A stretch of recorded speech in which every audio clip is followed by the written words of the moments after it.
I'm a for the DA's office, and I have been in that position off and on for the past 22 years.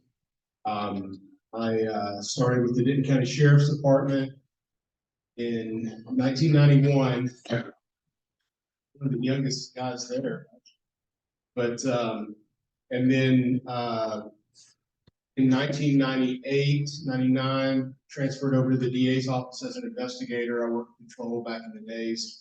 This wasn't my district back in the day, but like there was nothing out here back 5 years ago. So it's really good to see all the stuff out here now. But in fact, I get turned around and lost sometimes in all the new roads. But I was given the opportunity to do financial crimes because basically nobody else wanted to do it, and they would send me to classes at schools. And it's kind of evolved over the years, right? So when I first got into this, the 90% of our work was hot check, right? That was how fraudsters got checks, or taking your checks or your information, stealing your identity, and all around. That has changed over the years. Yes, anymore. And a lot of that is due in part to 9/11, because the Federal Reserve districts, if you wrote a check in one district, well, it wasn't. The clearinghouse had to go to the district. So if you wrote a check, if you were from California and wrote a check in New York, they had to physically send that check over back to the clearinghouse, to the reserve, the other side of the country, and then confirm it to allow the funds. Well, when all the planes were shut, a lot of fraudsters took advantage of that. We were getting stuff, checks were being 30, 45 days. And so the government came in and said they changed it. And so with that, that led to everything went electronic. And banks want electronic. It's cheaper for them, it's more efficient, and it's safer. Well, nowadays, I may see 2 or 3 checks a year, but I see hundreds of other things that are all damaging. We kind of came to the realization years and years ago that it's best to educate, to try to get out here and talk with everybody and let you know kind of what we're seeing, what's going on, and to inform you, because I can't be there to protect you from somebody that sends you that email, that text, or that phone call. I'm not going to be there, right? And it's nonstop, and probably 90% originates overseas, so they'll never be caught. About 9 and 10. So if you get scammed, it's going to be hard to get the person that did it, because these organizations are very, very good. They're very thorough and they're very good. So, and we'll get to it here in just a second, but I want to talk to you about a couple of things that we're seeing right now that we have current cases on, that I'm getting calls on a lot countywide. And I want to share that with y'all because I have so many people call me or email me questions that are really good, and I think it helps, right? So, and now this AI stuff that's come out now, the artificial intelligence. I just heard a deal yesterday about they're using voice AI of relatives, in calling people saying there's, children, their family member needing help, needing money. That's pretty darn scary, but it's nothing we've seen here, obviously. And that's probably going to come up later on. But going back to the DA's office and what my experience was, so been about 6 years in with the DA's office, and then was recruited to go work for the IRS under an MOU. And I worked for 5 years, federal task force with IRS CI, the special agent.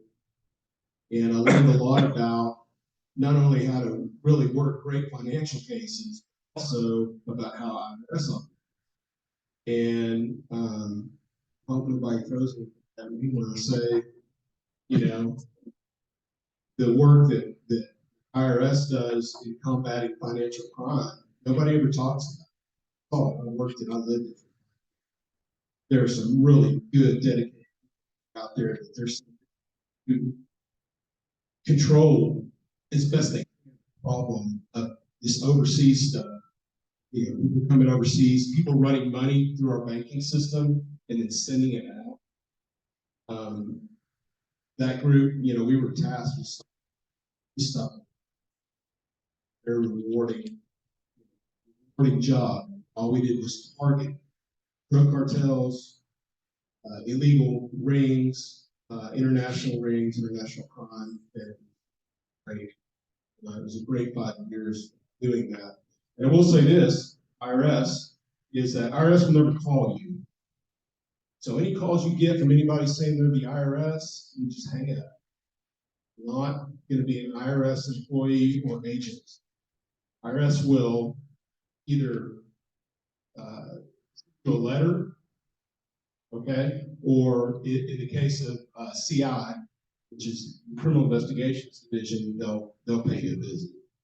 Okay, so but they'll never call. So if you get anybody that calls you and says, "I'm with the IRS, I want a bunch of taxes," well, it's not going to be accurate. Okay. And the scary thing about this is now, and we'll talk about this here in a little bit, how easy it is to spoof phone numbers now. And it's going to kind of lead me into our first case that we're about to talk about. But so I did 5 years there, and then I came back to the DA's office as the chief investigator. I was the chief before I retired. And then I retired in 2018. I went to the state, no, 2016.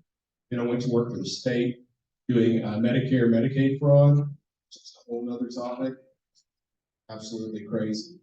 And then I came back to the DA's office just to. It's a very specialized area, right? A lot of law enforcement.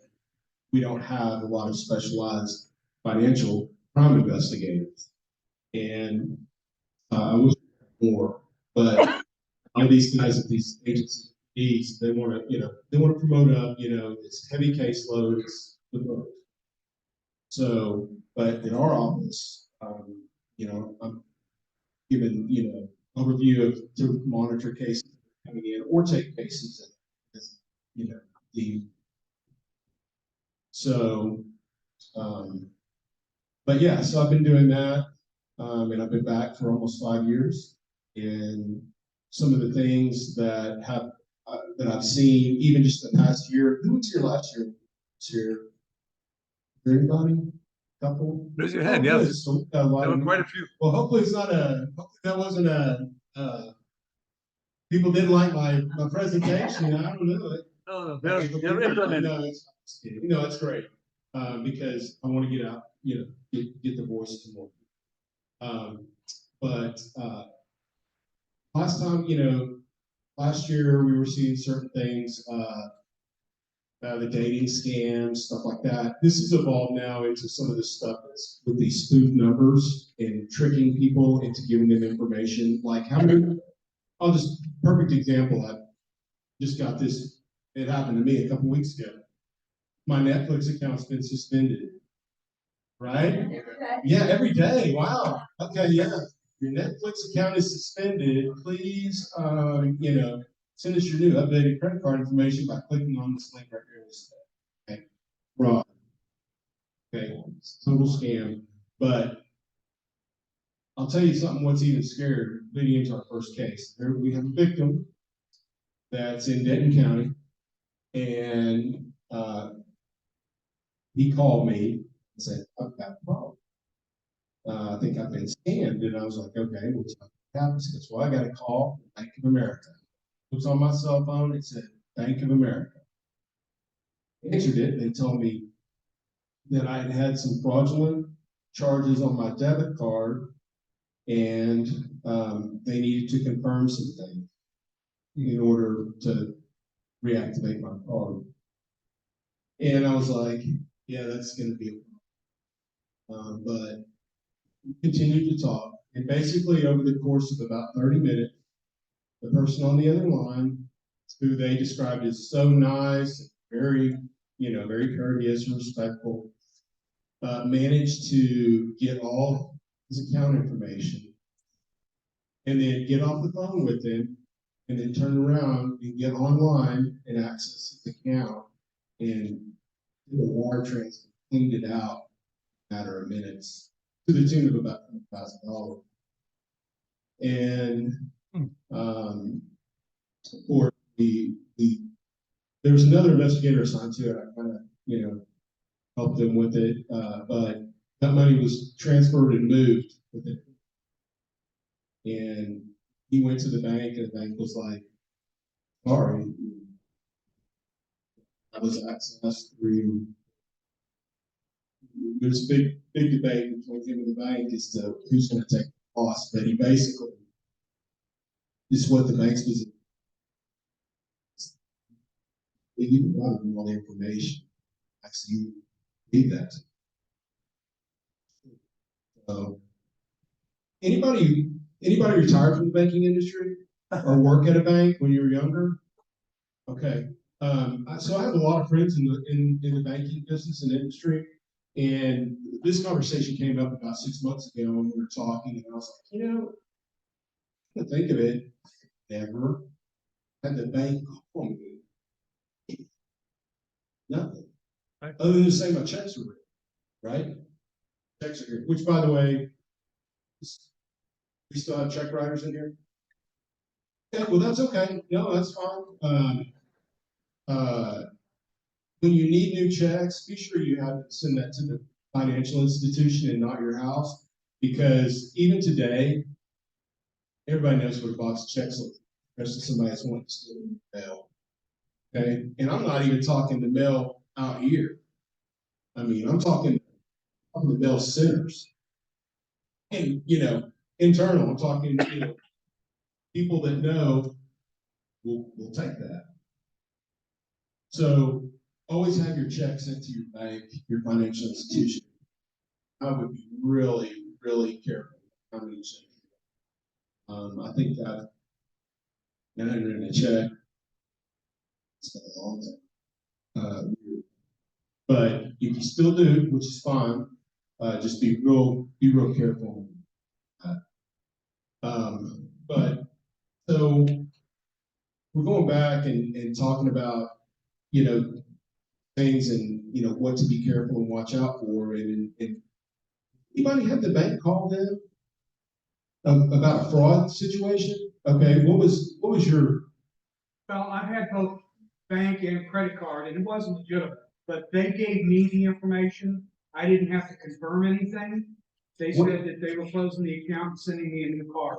Okay, yeah. So you said that. So I knew. So a bank and a credit card company called you, but it was to close out a card, or Well, I got one situation where the bank called me about a check that had been written on my account way out of state. They asked me if I had written it. I said no. Right. So we had to go through a whole process of changing the accounts and stuff like that. It wasn't a situation where I was red flagged. They asked me if I had done this. I said no. They said, you've got fraud. We're going to take care of it. The other one was fraud on a credit card. They asked me if I made this charge at this location. I said no. They said, we're closing the account, sending you a new card. But they didn't ask me information other than, did you make this charge? Right. Well, they gave me information to confirm who I was. Sure, and actually, that's okay. That's a great. You hit on something really important that I haven't explained, is that the victim in this case was like, well, they knew all my stuff. They told me, hey, this is your social, we're gonna confirm who you are. It's your social security, blah, blah. And I was like, yeah. Is your driver's license number this? Yes. Well, they had gotten all the information. So they used that into baiting him into giving his username and password. That's an excellent point. But yeah, so never give anybody on the phone any information. So the two groups right now that are mainly targeted, say right now, it's always been since day one, are retirees, and who else? What other group do you think that got? Young folks. Younger kids, that's exactly right. More specifically, college kids. And I've got my son is at A&M right now, and he's a senior. And I have really emphasized how important it is to him about protecting his information in his account. And I'm telling you, he gets these things all. And when in talking with him, a little, things have changed a little bit. Like, remember when we were in college, right? I remember like my first day in college walking into the Union, and like there was a booth and you could get a credit card. You were a student, right? And the credit card companies pushed that. So my college ID at Texas Tech, I went to Texas Tech, and my college ID, my student number was my social security number. Yeah, no, it was everybody. The late 80s. I mean, it wasn't. So that was your student ID, social security. And obviously that's changed, but I couldn't believe, looking back, like how freely I just gave my social security number away to a complete stranger, at a kiosk, at a booth, to get a credit card. Okay, it's changed a little, but not all that much. They still do all that. They still have this stuff set up, and these kids, they don't know any better, right? And they don't, just like I did back in. And so it's that you educate your children and your grandchildren, especially the ones going off to college, because they're a group that's targeted for fraud.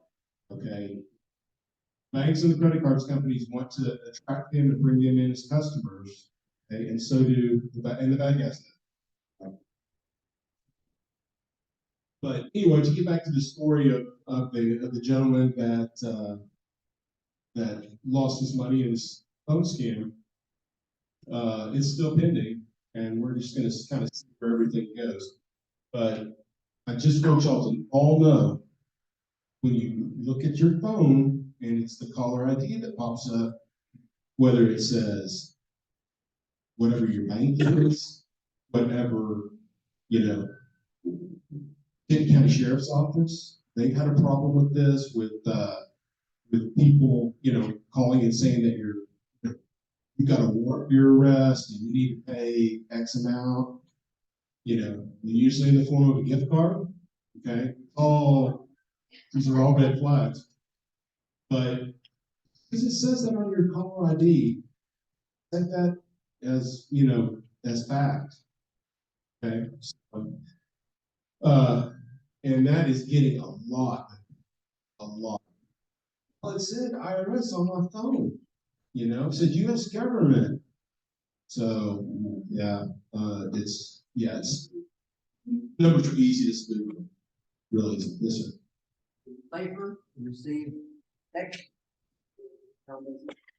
No, they're just as, they can access it just as easy. It's just a different form of communication. Once you hit that link, if you hit any kind of link on a text message, it's opening yourself up. So I don't even think, I do know for a fact there's even programs out there that if you can click on the link, it image your phone, all your passwords and everything. So do not do that. The text is not over the internet. 2 days ago, I got a message. It said, "Did you make this charge?" Yes or no? No. On the new call. That was a spam Next day I checked with the bank and said use a credit card. Right, So that was in text, phone call or the. right. And as far as texts go, yeah, I mean, I do know banks do that. I get text notifications every once in a while on credit or debit. Never account, not my accounts. I mean, as far as the text message itself, I don't know about responses. I do know if you click on a link, like you'll see on the Netflix, text, that's what will open. Simply responding, that shouldn't be an issue, but it also lets them know, hey, well, it does do one thing. It lets them know that if it's not a legitimate source, it lets them know that you're looking.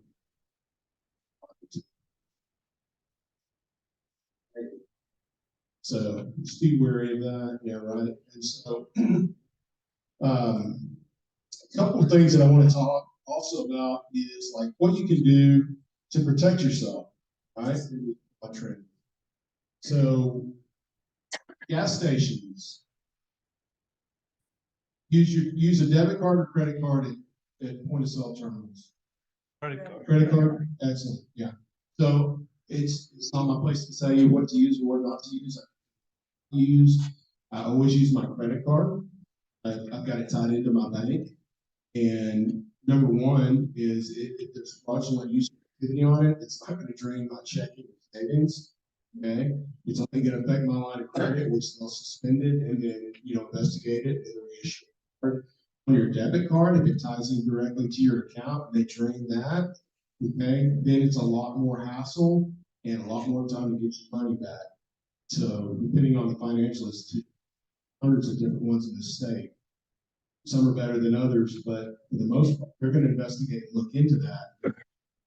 Whenever you took a loss on that in your account, that's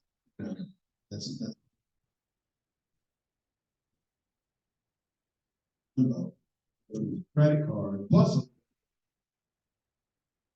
like using the points, getting the points, and then having the safe, knowing that we have scammers now. That's a big thing too. Not so much here, but like in Dallas, Houston, a lot of credit card skimming going on the points terminals and gas grocery store. They've gotten really good about it and really hard to detect. But they don't need the card; they need the information, right? So we look at our cards, and I've talked to people about this forever. This is what they want: is that mag strip. They don't want. I mean, the card, yeah. I mean, the number and all that, but the mag strip information, is. And I can take the information off of this card and I can go on Amazon and get some, hospital stock scan cards with the mag stripe on it, get an encoder, and I can have a blank piece of plastic with all this information. Okay. And now you see the chip, right? That's what we've got. That's what the credit card companies are about now is the chip. Another security feature that protects you. But online, right? Online purchases or transfers, they don't need that. So I would suggest that if you're not using a card, especially like gas stations, then just transfer or whatever you normally do.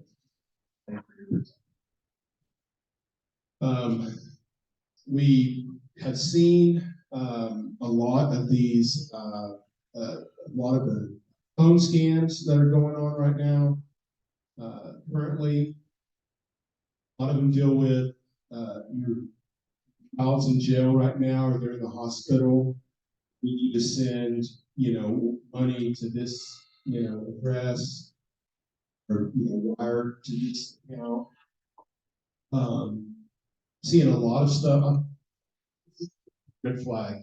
You are talking to someone and they want payment in any kind of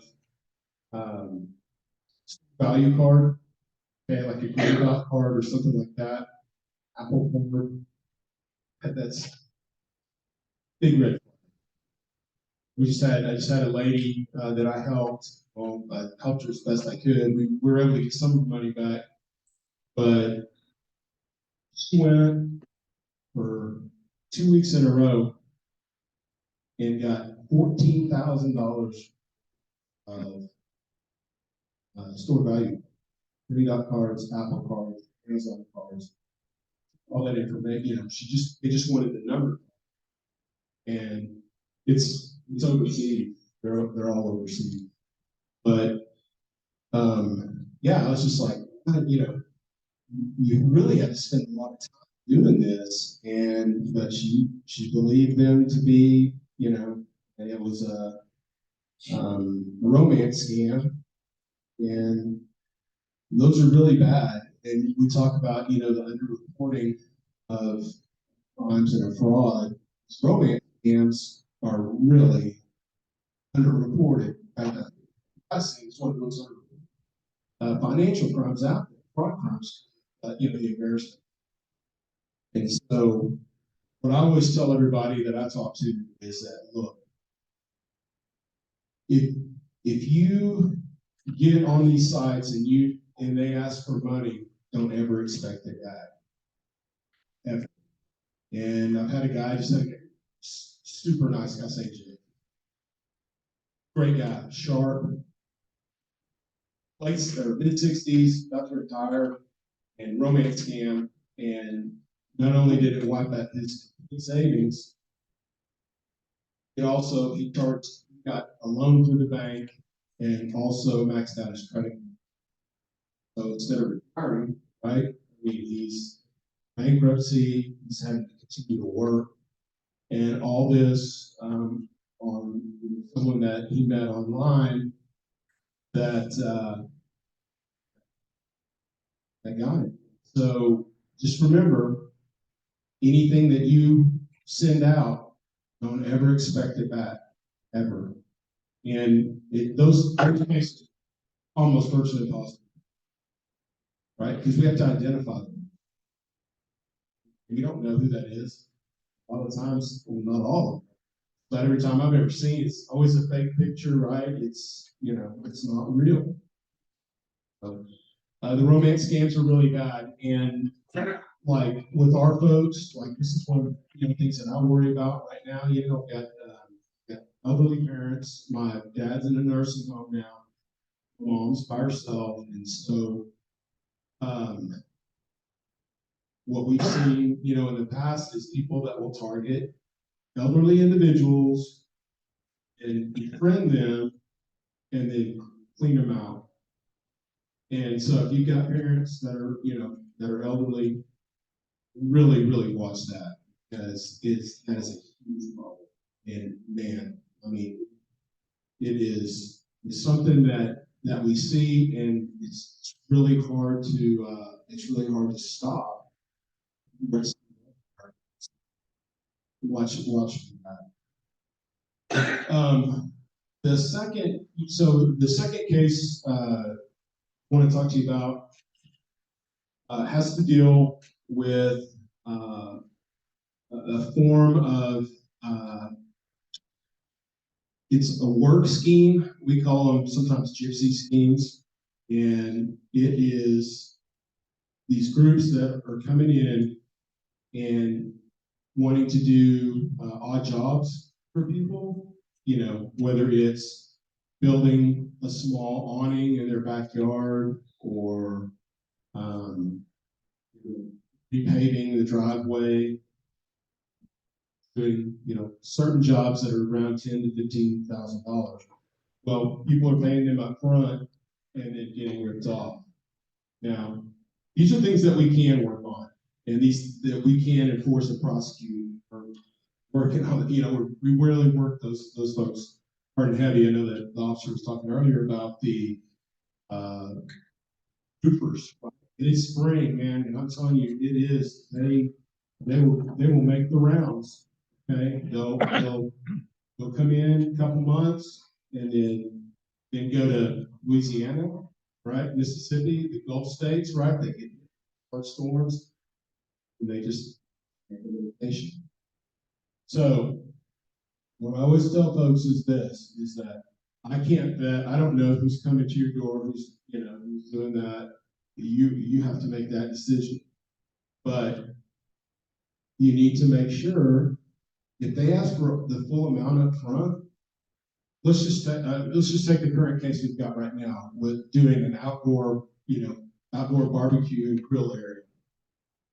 Well, this individual was underbidding.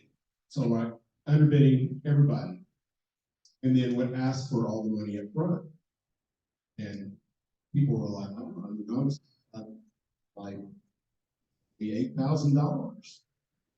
Yeah, we'll just do it up front." Very convincing guy. Well, this guy killed the northwest part of the county, and we're about to indict him right now. But talking with all the folks, it was the same story, right? Real nice, real convincing.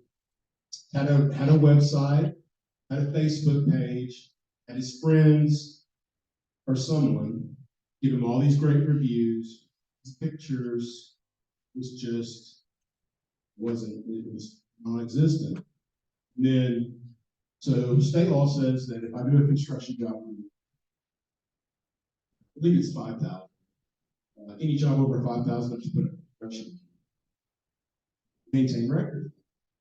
Well, he was just going to the check cash.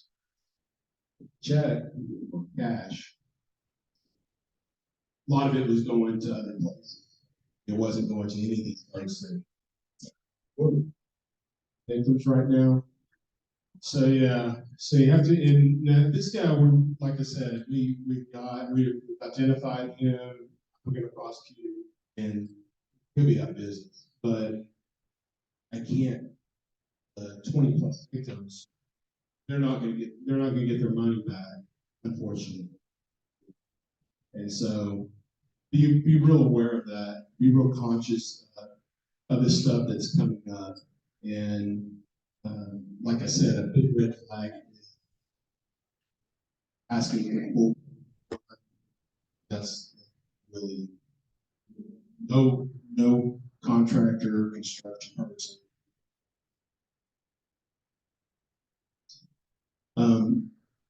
I'd like to kind of, yes. I just wanted to throw in some of what we've seen here. Yeah, oh yeah, no, absolutely, yeah. So what have you seen? Okay, let me ask you. Okay, yeah. Interesting enough, the bank contacted a family member. That's how it goes. Awesome. Yeah, it's not awesome, but it's good that the bank did that. The other one was bank fraud again, where got their information. Not sure how they. Again,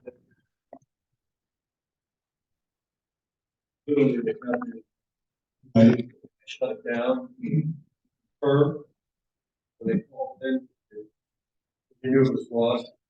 And the money that was gone was gone. And the other one was, and you may have touched on this already, a family, supposedly a grandson, college, he did money, they were at the Walmart, they got cars. And they went that way. Right. Yeah. So that money's. Right. So that was a lot of talking out of the alley right now. Right. Issues around that, no. For sure. So that makes me feel good knowing that the 3,000 I've watched everybody in this community's been hit with.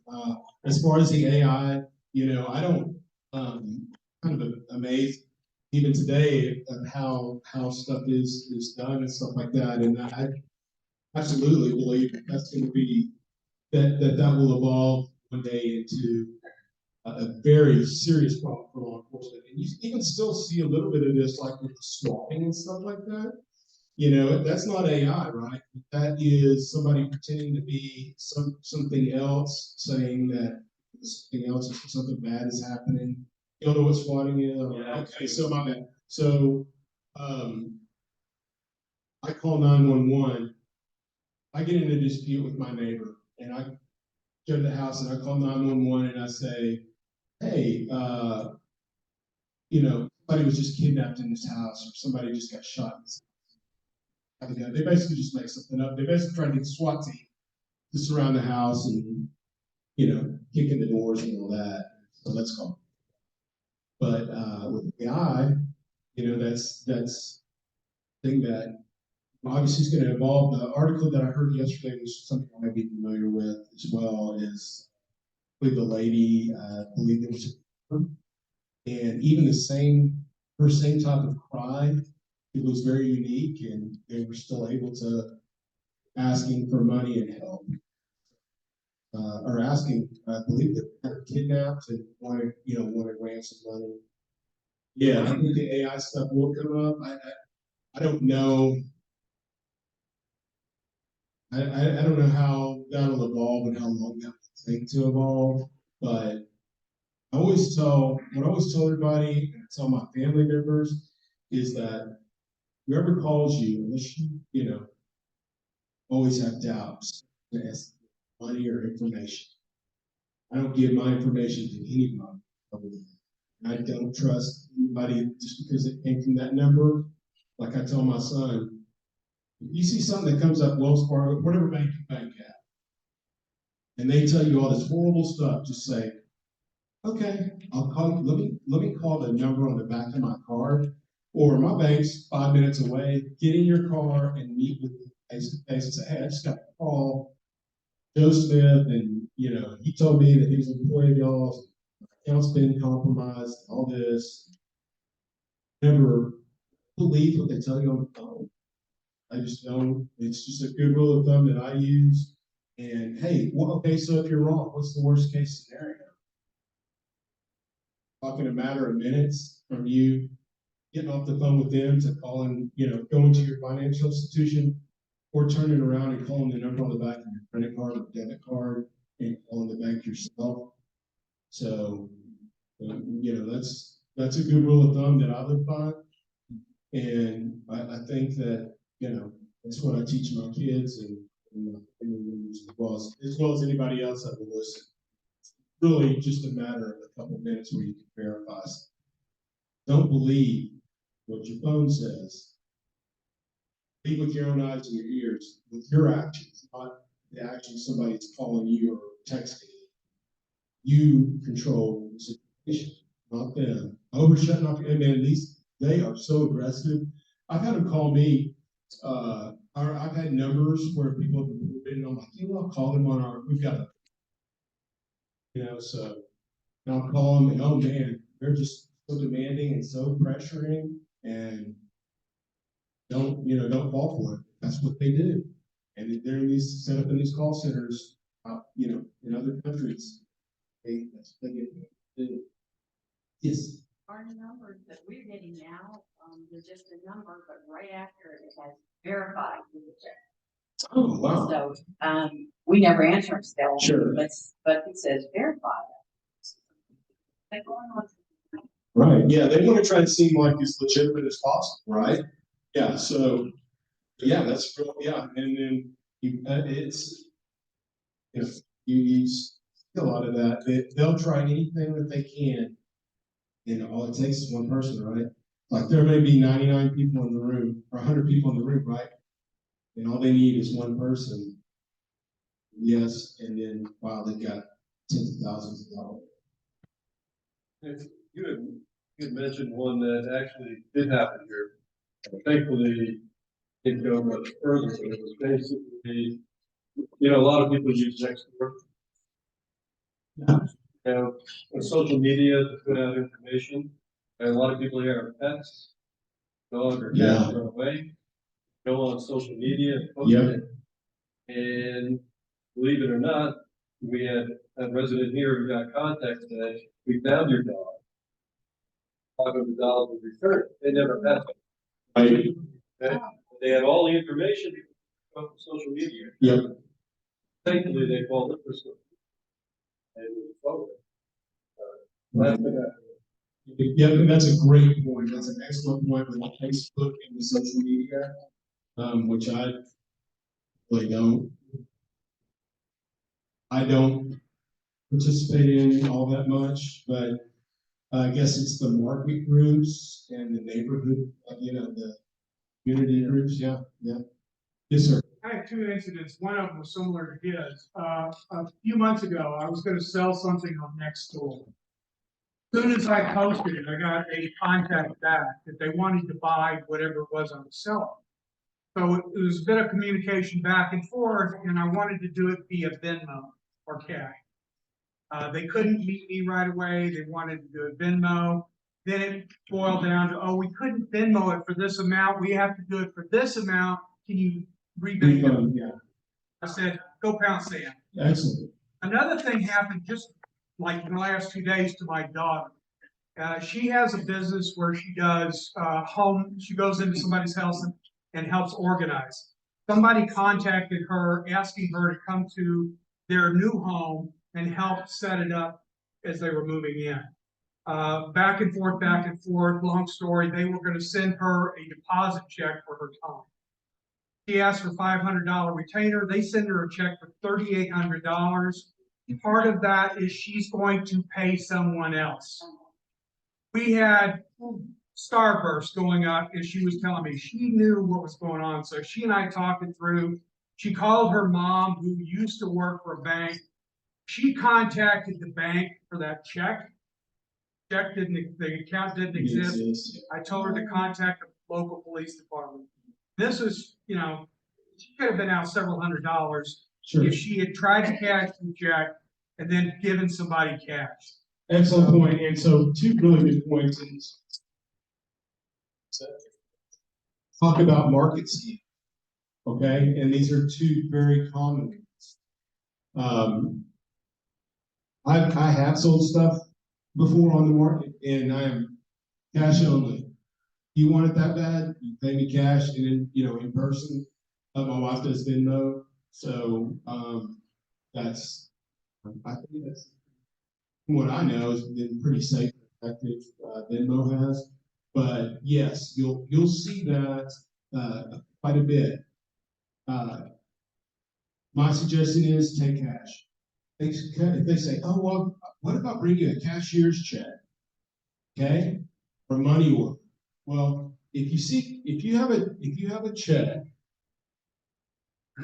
and on top of it says cashier's check, what do you think? No. I'm just saying, just clear all the bad stuff you've heard for the last hour.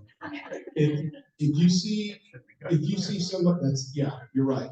Because it says cashier's check, right? You're like, that's guaranteed funds. If I get a check from somebody, it may bounce. But it says cashier's check. Well, the bank's guaranteeing the fund on this piece of paper. So that's a good point. That's exactly right. And so we've had these scammers, and they're really good. And I'm like, man, that's a really good scam because I don't want to give you a personal check. I'll just bring you a cashier's check. Well, we're going to think, well, okay, yeah, that's guaranteed money, guaranteed money. But all they're doing is using VersaCheck stock and printing up a fake check. It says cashier's check on it. Be aware of that. So cash or, You can take the money to the bank, you get the cashier's check and bring the money to me. exactly, right? But to that gentleman's point back there, the overinflating, payment and then wanting cash back, that scam's been going on since the beginning of time.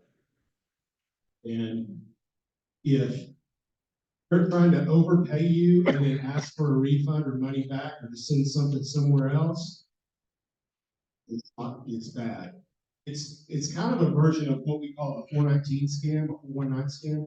So remember probably 15, 20 years ago, I guess, that started to evolve and come up. You get a letter in the mail, hey, you won the Canadian lottery. Congratulations. Well, official letter, so pretty. And the letter, you open up the letter saying you won $300 million. But in order to access this $300 million, you need to send us the money for the taxes, because we're gonna process money until process the taxes on. So people were sending checks for $8, $10, $12, $15,000 taxes on something that didn't exist. And all it did was go to which was the bad guy. And so the last one I saw was years ago. I think we've gotten the word out enough in regards to that. But they won the Canadian lottery. Okay. But the letter told them they won the Canadian lottery. You think it'd be from Canada, right? Oh, it's from Florida. And then the money was wired. The letter was stamped from Florida, had a postal mark from Florida, from a post office in Florida. But yet the bank was in Portland or Seattle, one of the two. So it was all over the place, right? So you've got 3 different areas. I mean, that would be a red flag, right? Why would the Canadian lottery be sending something out of Florida? Yeah. But people were falling for it. They know, these folks know how to, which buttons to right on. And like, is there anybody in here that wouldn't want $300 million? No. And I'd love to have $300 million. Okay, so it's right button that they press. Oh man. Finally, my ship finally came in. There's that pot of gold at the end of the rainbow. You know, it's hard. It puts pressure on areas of people where people think, I really did. It finally happened. So, and like we're all thinking, oh, boy, that's crazy, but you'd be shocked how many people. Yes, sir. I hear that one of the biggest scams is people like titles to their home. And Yeah. and in that regard, there's a big promotion, advertisement promotion, get title lock. But I'd be curious of other recommendations. One of which I understand is the best way to do that is the people that steal that information from you. They have your name and address and all that, and they can apply for a loan and put it in their name or whatever. And to avoid that is to work or submit your request to the 3 credit bureaus to put your credit on hold. Yeah. So yes, credit monitoring, credit freeze. You know, the title stuff that's very interesting. You brought that up. A few of those have started to pop up, but I don't really know enough about that right now to figure out how. I haven't seen. I've heard about it and talked with a couple of detectives in the county about these cases that they're working, but I haven't seen with my own eyes the file and see how they did it. That is true. That's a little bit. I don't know. I really don't know all the parameters. So, and then as far as like your credit reports and stuff like that, you know, we can all get credit reports, you know, for free. Or credit monitoring. What I do, I use Capital One. Well, actually, I've got so. You know what? I think I've got 3 institutions that I use. I think all 3 I can go to the app and pull my credit.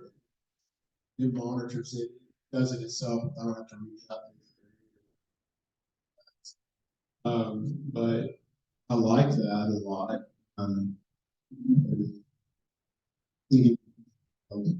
Check will alert me. I know my Capital One will alert me. We just built a house, right? So there was any kind of activity. It just shot me a notification, nothing else, and I appreciate it. A new account was opened in your name. Yeah, I mean, and I like that. That to me brings me comfort. So, but yeah, so you can obviously get your credit report, but up to date stuff through your credit cards or your banks, great tool. And if you haven't been able to access it, talk with your bank about that. Go to the app and my credit report or whatever, and it'll Question. That's a great point. There's a Yes, sir. question. Very easy to freeze for three different, credit companies. Cheap, I mean, you contact them, one of them was free, I don't remember now what it said, but I can draw it out, so to speak. If I want to go buy a car, or if I think I'm going to need it. Right. I can, I think it's like $10, I can draw it out for 3 days and then just freeze it. Interesting. Okay, yeah, so I knew, I know that like in talking with folks that it was pretty easy to freeze an account, but to unfreeze it was sometimes a big hassle. So it's not, You just have to keep you have to make sure that you, kind of like a password. sure, You have to make sure that you have the numbers and the questions, so that when we get ready to call it out or to freeze it, right. then you've got that in hand. Good, okay, well, it's good to know. Is there any, yes, ma'am. Also, go to the register, I will send you a message if anybody tries to do anything with your title. So, okay, so you can, They notify you if the anybody. county clerk does, the county clerk will notify you, yeah. Well, that'll be interesting to see. Like I said, that's something that talking about the mortgage, or the deed title. It's hard to see that, so. But yeah, so that's kind of what we're dealing with, what we're fighting now. I want to give you, first of all, let me give you my name. Again, it's Brian, Brian Wolfe, Wolfe. My direct line to the office is 940-349-725. And of course, it's all on our website, but, or my email, brian.wolfe@dentoncounty.com. If you ever have a question or something comes up that you're just like, man, hey, call me, shoot me an email, okay? I'm really good about emails. A lot of times I'm out in the field, and so I'm not able to call. I do a lot that I'm really good about responding to emails. But I encourage you to call me or email me about any questions that you have or concerns regarding any kind of fraud or anything's potential. I've had people send me screenshots of stuff, and hey, I love it. That's what that's what y'all do. That's the service you expect from our office, and I'm happy to do it. You can also call Frisco, obviously. I mean, they've got a fraud unit, and I've actually had the pleasure of guys that are on the fraud squad. They really are. I've been very impressed with them. But hey, call me, reach out. You're not going to bother me, and I'll get you. If I don't have the answer for you, I'll find it. Okay. But hey, pass this on to your kids and your grandkids and your folks. Spread the word. We go out and talk to so many people, but I'm just telling you, man, if you're a victim of this type of stuff, it's really